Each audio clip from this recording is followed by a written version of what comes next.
I've worked on that since, and they encouraged me to start writing because I couldn't talk. I was pretty monosyllabic at that point.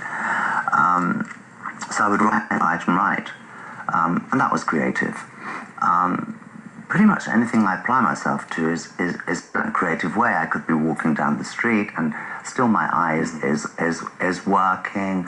I'm looking at people, walking down the road, a market, an exhibition, all those things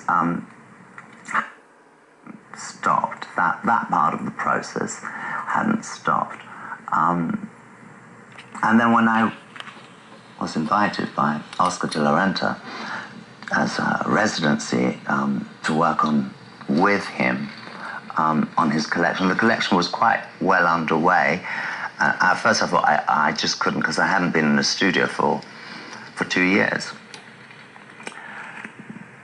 And then I decided that yes, I would. Oscar was so charming and so gentle and understood exactly what I was going through and said, like, no deliverables, just come over here. Which I did. I had a panic attack when I arrived, only because of the ateliers. I wanted to meet the ateliers because they're the family I lost at Zion at Caliana. So I ran to the bathroom and threw myself on my knees and said the Serenity Prayer, and then I came outside and I went into the workroom and introduced myself to all those lovely ladies, the tailors and the seamstresses in their white.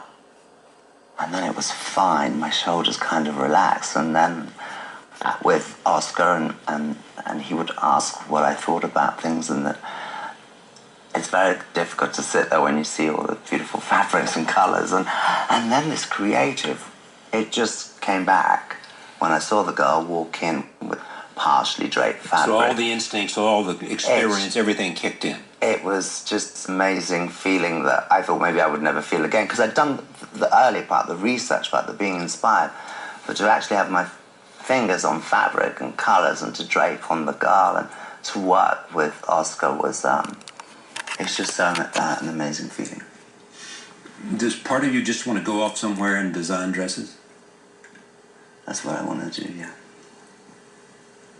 Is it possible that you and Oscar will somehow come together and you will, him over the long run, so that there can be a collaboration and you, or younger man than he is, can... That would be wonderful. Is that what you want? Yes, but I know that I have to do this before. What work? The atonement. What do you mean by atonement? Forgiveness. You have to be asked for forgiveness. Yeah, and you have to be forgiven. Is that what you said? Yes. You have to ask for forgiveness, and you have to be forgiven. Well, I can't ask for forgiveness, Charlie. I think that's something that's bestowed to you. It's given to you if people think you deserve it. So what I'm trying to do is to give back, to share. And you may have heard I wanted to teach, to share with young creatives, which happened in London. Finally it happened. At first it was a bit difficult, and I also offered to teach at Hamptons and the Schenker University, but unfortunately they both fell through at the last minute, which was a real shame. But I'll continue to try, and maybe one day that will happen. These are things that I'm happy to do, and if anyone has any ideas how to make